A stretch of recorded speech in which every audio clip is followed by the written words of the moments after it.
அஸ்ஸலாமு அலைக்கும். Hi friends, இன்றைக்கி ஒரு மினி விலாக் தான். 100 சப்ஸ்கிரைபர் நம்ம ரீச் ஆகிட்டோம். அதனால நாங்கள் செலிப்ரேட் பண்ணலான்னு சொல்லி இன்றைக்கி ஒரு அவுட்டிங் போகிற மாதிரி பிளான் பண்ணியிருந்தோம். எல்லா சப்ஸ்கிரைபர்ஸ்க்கும் ரொம்ப தேங்க்ஸ். நாங்கள் எஸ்எஸ் ஹைதராபாத் பிரியாணி தான் ஃபஸ்ட்டு லஞ்சுக்காக போனோம்.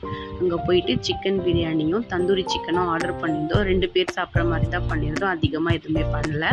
அதுக்கப்புறம் அது சாப்பிட்டு முடிச்சுட்டு நாங்கள் ஈவினிங் ட்ராகன் மூவி போகலான்னு பிளான் பண்ணியிருந்தோம். அதுக்கப்புறமா ப்ரெட் அல்வா சாப்பிட்டு முடிச்சுட்டு நாங்கள் அங்கேருந்து கிளம்பிட்டோம். அது வரைக்கும் மூவி ஸ்டார்ட் ஆகிற வரைக்கும் எங்கேனாச்சும் கொஞ்சம் வெளியில் போய் சுற்றலான்னு சொல்லி நாங்கள் என்ன பண்ணோம், ஷாப்பு வெளியில் போயிட்டு டீ குடித்தோம். டீ குடிச்சிட்டு நாங்கள் தலைமைச் செயலகம் ஆப்போசிட்டில் இருக்கிற ஒரு பார்க்கு நாங்கள் அடிக்கடி போவோம். ரொம்ப பெரிய பார்க் ஃப்ரெண்ட்ஸ், இது ரொம்ப நல்லாயிருக்கும். நல்ல ஒரு ரிலாக்ஸ் மைண்டாக இருக்கும். அங்கே போயிட்டிங்கன்னா வ்ளாக்ஸ் எடுக்க, நீங்கள் பிக்சர்ஸு வீடியோஸ் எடுக்கலாம். அங்கே நிறைய பேர் வராங்க.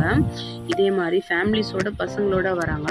அதுக்கப்புறமா நாங்கள் அங்கேருந்து கிளம்பி நாங்கள் போகிற வழியில் கரும்பு ஜூஸ் குடித்தோம். எனக்கு கரும்பு ஜூஸ் ரொம்ப பிடிக்கும். குடிச்சிட்டு ஈவினிங் வந்து மூவிக்காக நாங்கள் இங்கே வந்தாச்சு தேட்டருக்கு. அதுக்கப்புறம் ட்ராகன் மூவி ஸ்டார்ட் ஆகிடுச்சு. இன்டர்வெல்லில் பாப்கார்னும் காஃபியும் குடித்தோம். அதுக்கப்புறமா வெளியில் வந்துட்டு சீஸ் சாண்ட்விச் சாப்பிட்டுட்டு நமக்கு வீட்டுக்கு கிளம்பியாச்சு. Bye friends.